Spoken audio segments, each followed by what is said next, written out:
江厌离看着姑苏蓝氏的蓝二公子神情冰冷，整个人如沁了寒水的刀子，让人站立不安。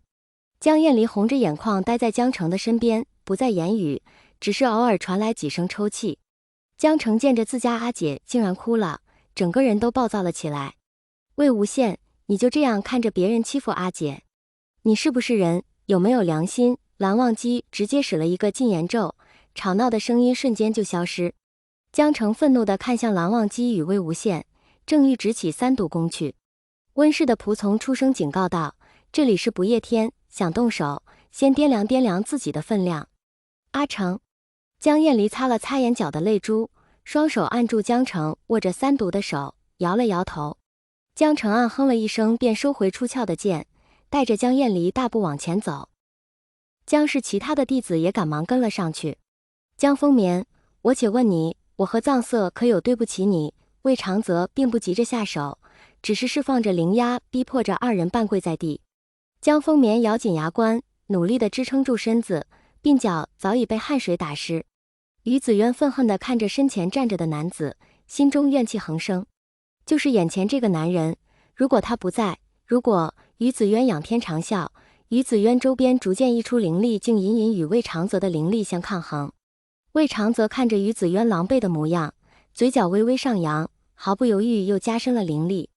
魏长泽半蹲着身子，嘲讽道：“于夫人，这不是迫不及待的想被杀呀？”魏长泽你个……啪！清脆的巴掌声堵住了于子渊未尽的话语。我本来不想那么快动手，但是于夫人不长记性，那你二人还是尽早上路吧。魏长泽对于虐杀并无太多的想法，只是想尽早解决这两个人，省得污了耳朵。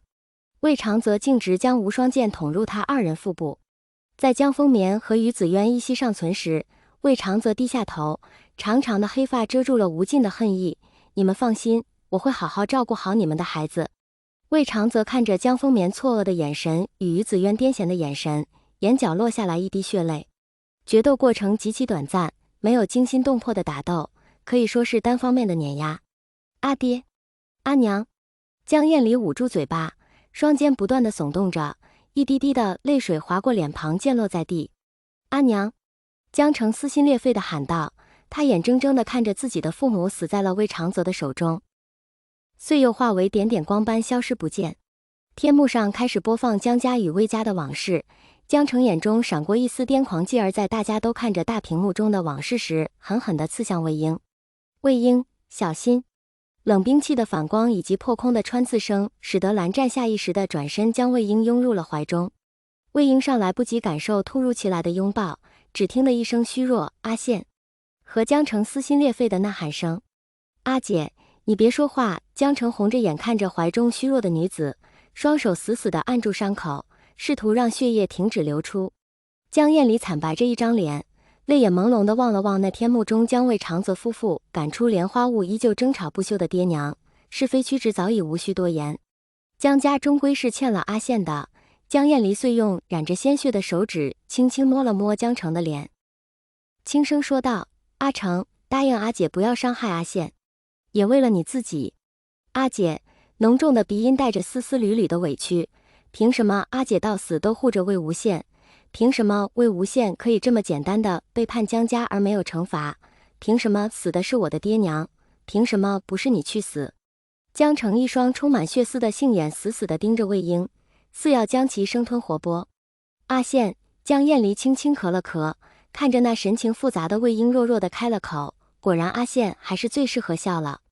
魏婴闻言抿了抿嘴，不可否认，对于这个师姐一直都是打心眼里尊重的，哪怕知道爹娘的死与江家有关，也不想去伤害她。或许是因为师姐是他待在江家时间里唯一感受到的温暖。阿羡，你能不能答应师姐，不要伤害阿成？师姐不求你照顾他，只要不伤害。江厌离感受到自己的身体逐渐变得冰冷，留给自己几乎没有什么呼吸的空间，双眼不断地往下闭合。江厌离努力地抬起眼睑望向魏婴，听得魏婴一声好，便永久地合上了眼。阿姐。此时天幕上也传来了呵斥声，不由引得众人向上看去。江丰眠，你这卑鄙小人！藏色搀扶着魏长泽怒骂着江丰眠。江丰眠，我夫妻二人可有对不住你？魏长则不敢相信自己一直相信着的兄弟，带着人围杀自己。无。江丰眠启唇微动，眼中闪过一丝不忍，遂挥了挥衣袖，转身高声道：“送二位侠士上路。”是。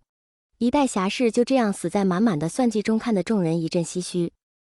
然而臧泽夫妇身死后，画面仍在继续，一阵清脆的铃声响起，于子渊的身影出现在了大家眼前。魏婴看着自己爹娘的尸身就这样被于子渊毁了，挫骨扬灰呀！